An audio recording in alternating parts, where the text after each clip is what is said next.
नमस्कार, आप देख रहे हैं न्यूज आपका। पश्चिम सिंहभूम जिले के जराईकेला थाना क्षेत्र अंतर्गत सारंडा वन क्षेत्र में झारखंड पुलिस एवं 209 कोबरा बटालियन की जॉइंट टीम के द्वारा चलाए जा रहे नक्सली विरोधी अभियान के दौरान पुलिस बल एवं नक्सलियों के बीच कल दोपहर में एक भीषण मुठभेड़ देखने को मिली।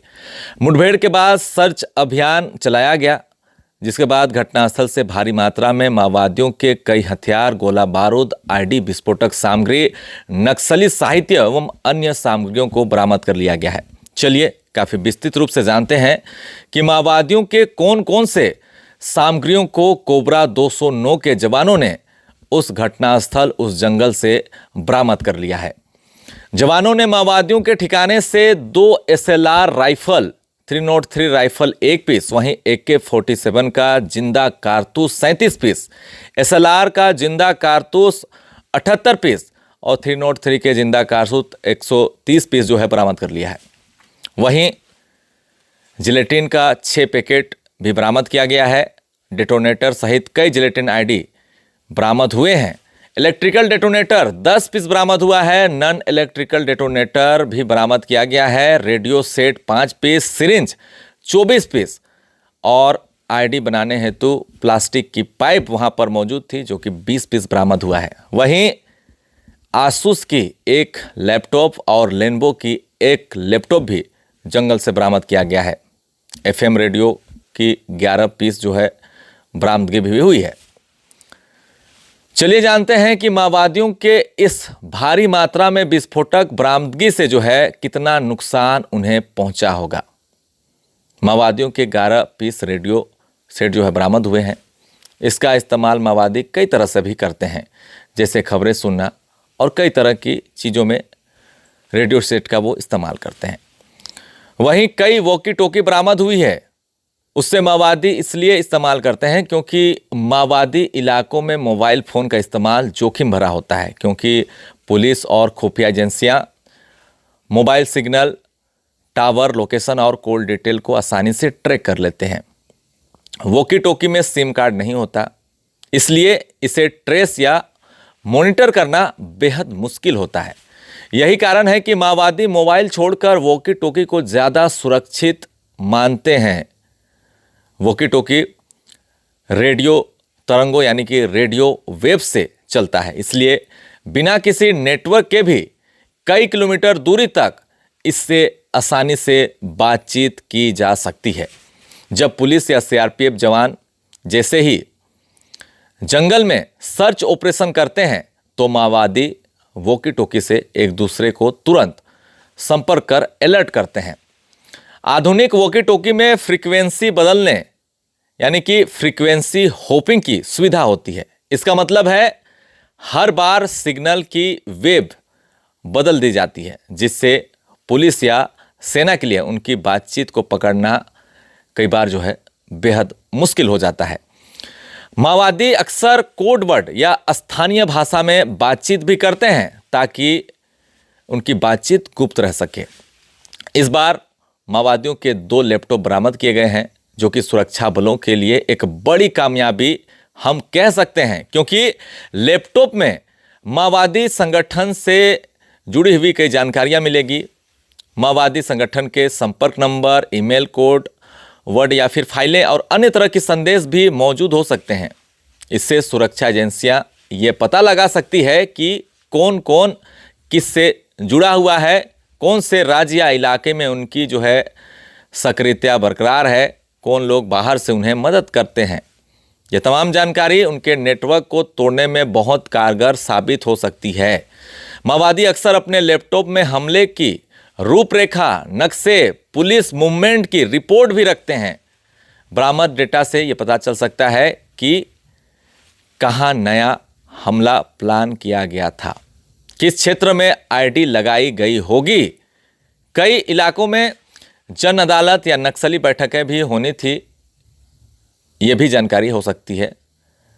लैपटॉप के डाटा से पुलिस को मिल सकती है और सुरक्षा बल जो है वहाँ पर मूवमेंट करते हैं और उन हमलों को भी अगर गुप्त जानकारी मिल जाती है इन लैपटॉप से तो रोका जा सकता है। लैपटॉप में एक्सेल शीट, बैंक रिकॉर्ड या लेन देन की फाइलें भी मिल सकती है।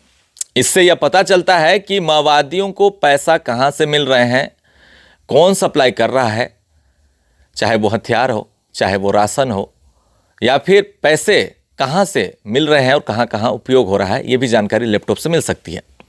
या उनके आर्थिक नेटवर्क को काटने में बहुत मददगार होता है। लैपटॉप में कई बार गुरिल्ला ट्रेनिंग या फिर मैनुअल आईडी बनाने की फाइलें भी, या फिर गोपनीय जानकारी कहे तो कम्युनिकेशन भी जो है मिल सकते हैं। इनसे माओवादियों की तकनीकी क्षमता और योजनाएं भी जो है वो सामने आ सकती है। माओवादी VPN, टोर ब्राउज़र या कई तरह का सॉफ्टवेयर भी इस्तेमाल करते हैं ताकि उनकी लोकेशन छिपी रहे। लैपटॉप से वे डिजिटल ट्रेस से बचकर संपर्क बनाए रखते हैं, यानी कि लैपटॉप का इस्तेमाल उनके लिए सुरक्षित होता है। लैपटॉप से अब खुलासे कई तरह के होंगे, जिससे पुलिस को काफ़ी ज़्यादा मदद मिल सकती है ऑपरेशन चलाने में।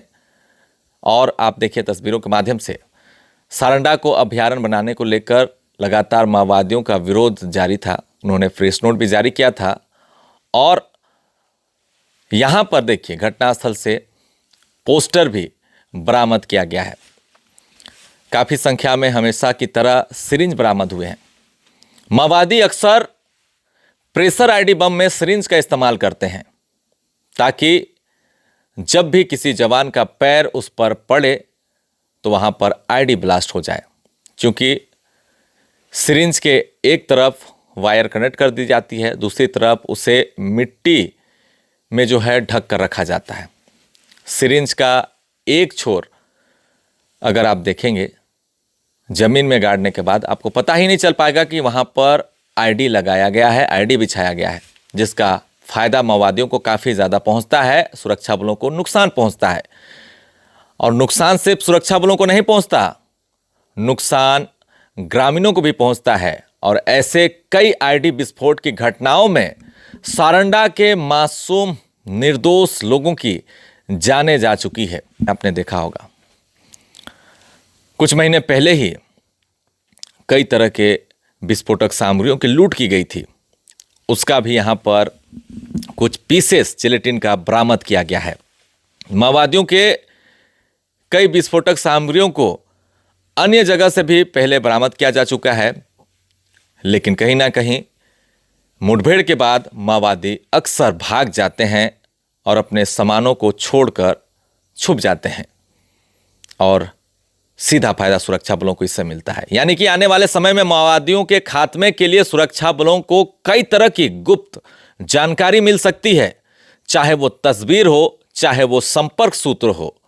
और उन्हीं तस्वीरों के माध्यम से उनकी योजनाओं का भी पर्दाफाश होता है और सुरक्षा बलों को काफ़ी ज़्यादा उससे फायदा पहुंचता है।